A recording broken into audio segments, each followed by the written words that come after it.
CoinDCX, your gateway to crypto.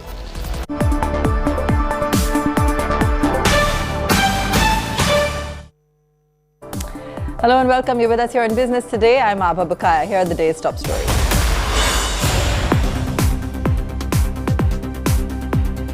Sensex closes at its lifetime high with IT and oil and gas powering the 762-point rise today.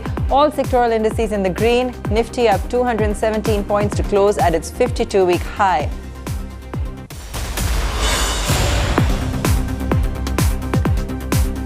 Rupee will fall to 83 to the dollar next year, says RBI's Ashima. Goyal expresses confidence the Indian currency will rally later in 2023.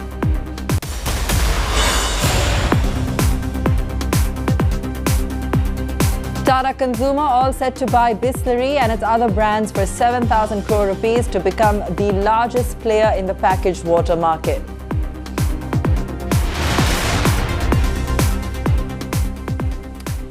It's an early Christmas on D Street with key indices notching robust gains today. While the Nifty 50 hit a fresh 52-week high, the Sensex closed at a lifetime high.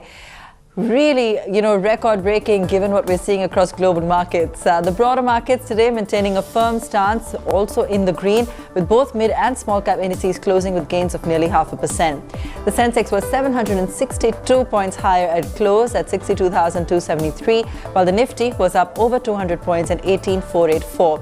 The top Nifty gainers today: Apollo Hospital, HDFC Life, BPCL, Infosys, Tata Consumer, and the laggards were led by Cipla, Coal India, Bajaj Financial Services, Kotak Bank and Tata Motors. The rupee all set to slip to the 83 to the dollar mark early next year. This is what the RBI forecasts for the Indian currency. There is, however, some good news with the central bank saying the inflation trend may now be under control. I think there are certain features in the global environment that are somewhat positive.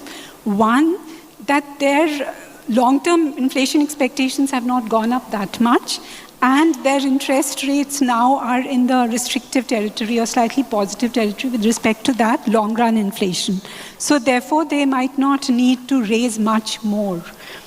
And then you are having a global commodity slowdown, so that could bring down inflation faster than we expect. But of course, in the US, because of the huge stimulus and tight labor market, that is going to keep inflation high. And the second positive thing is that the Fed now is not saying that we are going to keep rates high until we reach 2% inflation, which is their target, because they've recognized lags that, you link it to some. When it comes down to 4, maybe you can stop and wait for further action. I think I agree that in this H1, it will depreciate a bit, say 83, but it will strengthen after that. Because some research we've done suggests that when you look at structural factors, India's real exchange rate is appreciating. So those should take the market back after all this volatility subsides. FMCG giant Tata Consumer all set to take a sip of Bisleri. Aqua King Ramesh Chauhan is reportedly selling the company to the Tatas for around 7,000 crore rupees. But is N. Chandrasekharan's Tata Consumer the best fit for the water brand? And what's the secret sauce for Bisleri's growth story? Here's a report.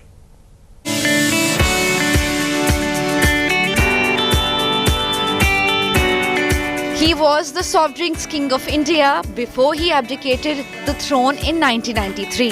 Ramesh Chauhan then held the crown of the country's Aqua King, a title he's abdicating now 29 years later. The 82-year-old Gujarati entrepreneur turned a relatively unknown bottled water brand into a market giant, a generic name for all bottled water. Today, just the name Bisleri is needed for a shopkeeper to hand over a bottle of water. Also on the block, along with Bisleri, are other Chauhan brands like Vedika and soda brands like Spicy, Limonata and many more. Ramesh Chauhan, who launched Bisleri in 1969, is also known for his earlier creations including Thumbs Up, Maaza, Gold Spot and Limca. Bisleri's story begins in Mumbai. It was first introduced in a glass bottle by an Italian company and was later bought by Parle. Currently, Bisleri has competitors like Kinley, which is the flagship brand of Coca-Cola, PepsiCo's Aquafina and Tata's own Himalayan. As per company website, Bisleri holds 60% market share in the domestic bottled water industry. For Tata Consumer, it is a win-win deal. The company already owns water and drink brands like Himalayan, Copper Plus, Gluco and Fruski. Its portfolio also includes tea, coffee, liquid beverages and foods. It has been strengthening its portfolio. Last year, it acquired Kotaram Agro Foods, the company that owns Soulful, a breakfast cereal brand. The latest acquisition will parachute it well beyond the reach of its foreign competition, Coke and Pepsi. Bureau Report, Business Today Television.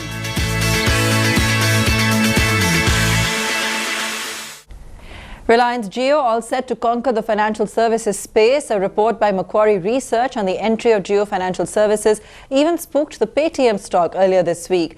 The RIL company is likely to be the 5th largest financial services firm in the country.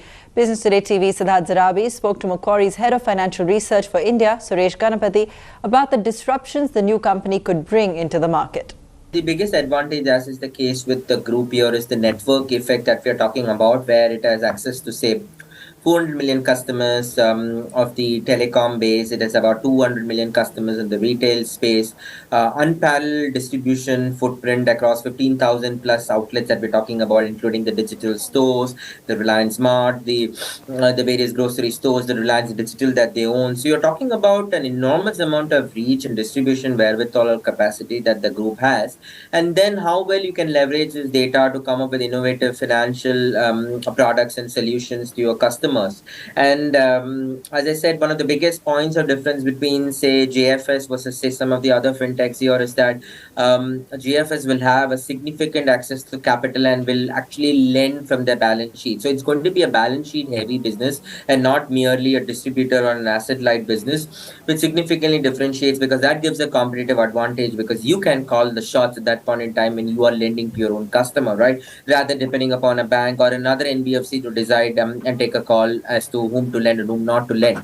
So that's the advantage that Reliance brings in. And of course, as you know, the group is pretty good in terms of its execution capabilities and stuff. So net, if I were to put all these pieces of puzzle together, it becomes quite a formidable force, I would say, in the overall financial ecosystem. Suresh, if one were to take this point about 5th largest forward, then the obvious next question would be, who all will it displace?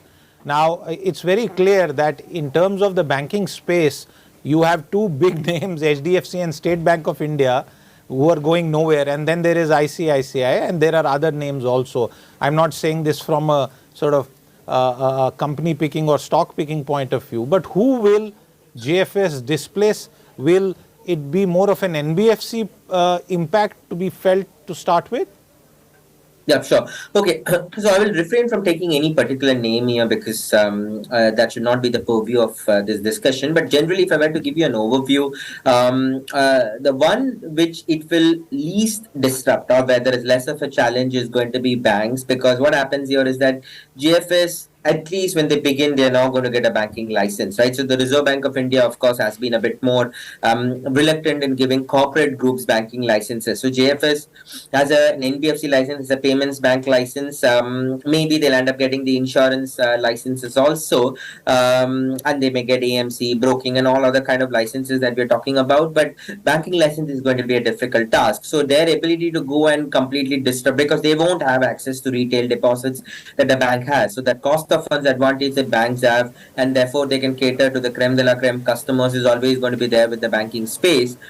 In my opinion, the immediate impact will be felt both on the NBFC as well as in the fintech space. So what they are likely to do, in my opinion, when they begin their operations is they can go aggressively on the, this is what they have also mentioned in the press release, both on the consumer lending front as well as on the merchant lending front, because that's where I think they can see an enormous opportunity. And that's an area where both NBFCs as well as fintechs compete and collaborate, right? So that's the market where they can significantly cause quite a lot of disruption. And note that Reliance Industries, the group itself, borrows at much more attractive rates compared to some of the AAA rated NBFCs. So you can imagine when you can bring that kind of rating to JFS, and JFS is in a position to borrow at very attractive rates, they can compete with every NBFC in the market, and also for that matter, fintechs by obviously having their own payments ecosystem, and at the same time collaborating and trying to do various kind of lending to both consumers as well as merchants. Particularly in the consumer front, I think they will begin by doing a lot of digital lending. They will also do a lot of consumer unsecured loans, because those are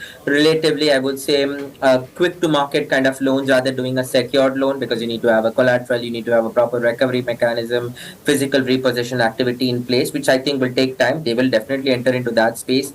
Initially, to begin with, largely NBFCs and fintechs, particularly involved in the consumer as well as merchant lending space.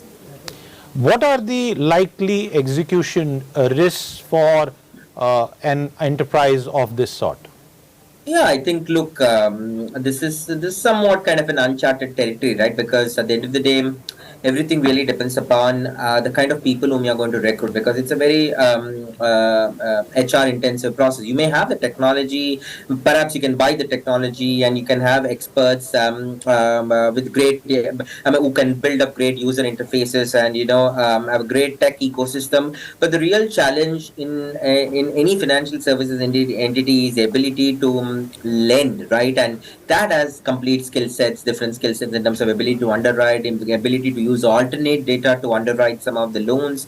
So I think that capability needs to be developed, and therefore they of course have got the man who has built several businesses in the past in ICICI, which is KV Kamath, who is KV Kamath, and we all need to see what kind of people he's able to hire and actually grow the business in due course of time. But those are some of the execution risks that we should be mindful about. Basically, setting up the entire credit and lending ecosystem. Let's take a very quick break. Later on the show, gauging the political mood in Surat, the epicenter of the Indian textile industry.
Welcome back. The huge Apple iPhone plant run by Foxconn in the Chinese city of Zhengzhou was rocked by unprecedented violence, with hundreds of workers joining a protest. The anger stems out of frustration with China's ultra-severe COVID rules, as well as what analysts say is inept handling of the situation by the world's largest contract manufacturer. Surveillance cameras smashed. Windows broken. Quarantine barriers taken down. Security officers in white hazmat suits covering behind reinforced plastic shields, retreating before the fury of hundreds of Foxconn workers protesting outside the company's flagship iPhone plant in China. Injured people were also seen being attended to outside the plant.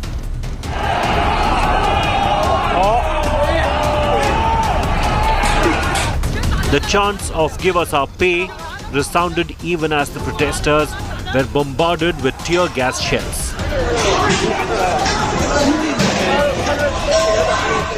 The trigger of the protest, which began on Wednesday, seemed to be a plan to delay bonus payments.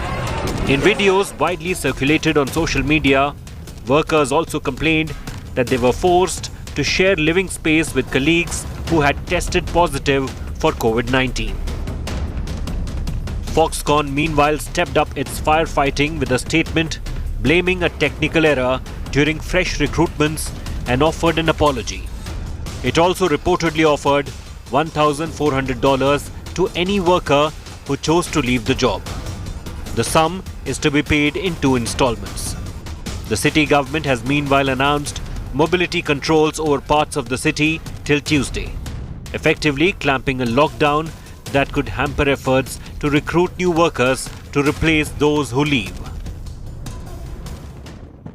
Interestingly, Foxconn is a Taiwanese company, prompting many to wonder whether China intentionally allowed the unrest to fester.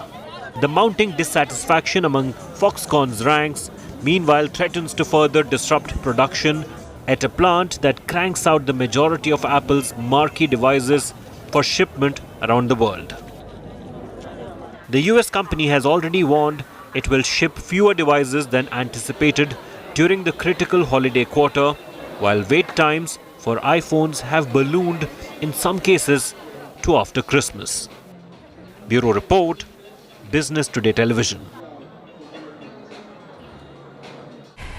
The mass layoffs in big tech companies like Facebook, Amazon, Google, Twitter and others have left thousands of NRI techies jobless and vulnerable to deportation. Many of these individuals are looking for jobs in India, reaching out to HR service providers. But will corporate India be able to match the salaries and the lifestyle these techies are used to? Business Today TV correspondent Akanksha Chaturvedi spoke to P. Vishwanath, MD of Randstad, an international HR services company, on this issue. Listen in. Indians working in the US, they have got used to a certain lifestyle, and also the work-life balance there. And then they also have family-related concerns. They may have a house, they may have a lot of things. So affinity to that place is going to be high. So from that perspective, I think you will still see people returning, but the numbers may not be very big. My guess is it could be anywhere between 4,000 to 5,000 in the near term. All right, sir. So when we have these 4,000 to 5,000 highly skilled, highly trained, working at big tech companies, people coming in the Indian job markets, do you think it would make it tough for Desi techies who've been working in India, who have experience only at Indian companies? Would it make it difficult or more competitive for them?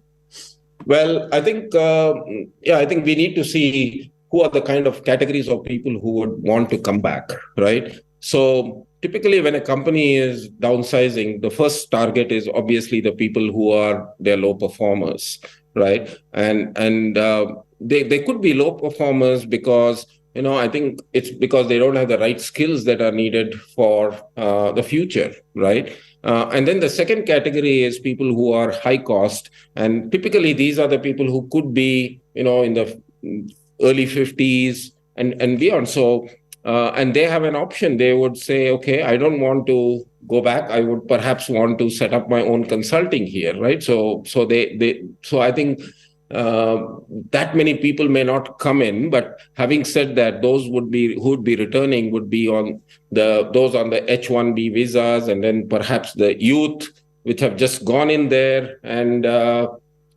still finding it hard to get an alternative job quickly. So one option they have is reskill themselves. Other option is to return. Now, obviously, when they return, I think they bring in different capabilities. I think one is the global mindset, which is very important. Second is also about the type of work that is being done in India today. Most companies are, of course, there are exceptions, but by large, a lot of work that is being done in India is more around the software, hardware, tech support, ERP implementation, maintenance kind of projects. And then also phone networks, those kind of work is what is being done by large, right? So I think it's going to provide a level playing field, but at the same time, the Indian workforce can benefit out of working in parlance with the people who are returning. India's biggest textile hub, Surat, recorded a 50% decline in retail demand during this year's Diwali festive season due to varied reasons. Here's Business Today TV's Chetan Bhutani in conversation with the Federation of Surat Textile Traders Association, which oversees an industry with an annual turnover of 80,000 crore rupees. मेरा ये मानना है कि पिछले 2 साल Covid के बाद last year time का जो सीजन था उसमें शादियों की सीजन एक साथ जब निकली थी तो हमारे सूरत कपड़ा बाजार का 85,000 करोड़ रुपए का टर्नओवर हो रहा था। हमें लग रहा था कि अब धीरे धीरे ये स्थितियाँ नॉर्मल होती जा रही है और आने वाले दिनों में इस वक्त हमारा ये व्यापार बढ़ करके 1 लाख करोड़ से भी ऊपर हो जाएगा। परंतु स्थिति ये रही है कि ये जो दिवाली रही, ये दिवाली और पहले की जितनी भी हमारी फेस्टिवल सीजनें रही है वो सारी की सारी फैल रही है, क्योंकि उसमें कपड़ा उद्योग में हमने 16,000 करोड़ रुपए के टर्नओवर का दीपावली को हम बिजनेस करते हैं, या हमारा शादी ब्याह का जो सीजन रहता है उसमें हमारा कपड़ा जो सब बिकता है, उन सब में इस बार 50% भी हम लोग अपना अचीव नहीं कर पाए।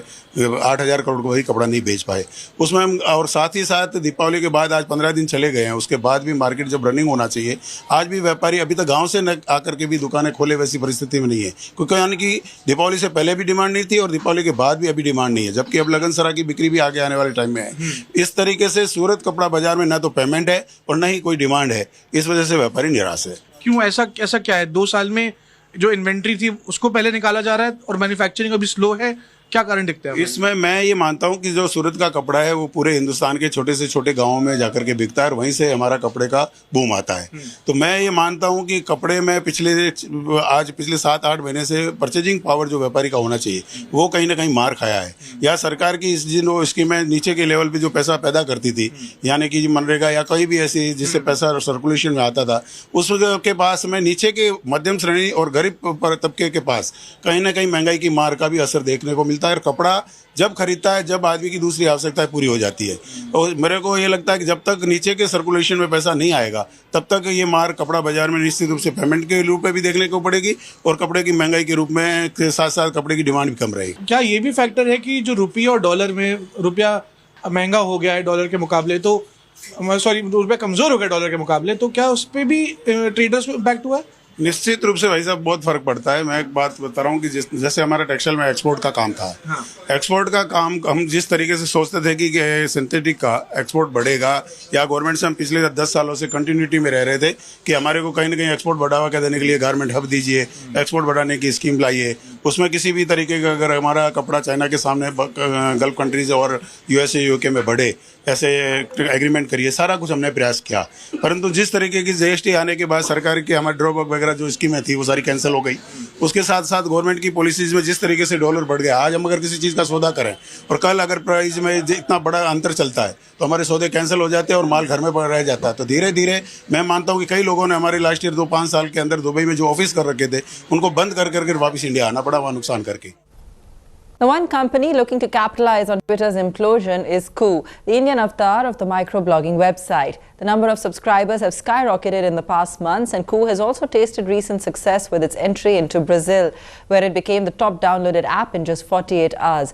Business Today TV's Aishwarya Paliwal caught up with Crore's co-founder and CEO Apramaya Radhakrishna. The reason to look for an alternative is the ownership change, right? People don't know whether to trust the world's richest man with their thoughts and opinions. And they don't want to pay the $8 or 750 rupees that Elon Musk will charge Indians for preferential treatment of their expressions. And what will happen to the product? Will it remain microblogging? Will it become something else? That is also creating a lot of anxiety for people. So with all of these reasons to look for an alternative, we are actually the only like-to-like alternative across the world. We're the second largest microblog today. And just going and communicating that we exist will actually give all of the people who are looking for an alternative, which will not charge for their freedom of expression, an opportunity to jump and get into a new network and start afresh. And we saw that in Brazil. In the last 48 hours, we've become a household name. Do you believe Indians will shell out $8, which is roughly 750 rupees? A lot of people have been talking about the fact this is what Netflix used to charge. Now Netflix has also reduced the rates because they understand Indians will not shell out that money.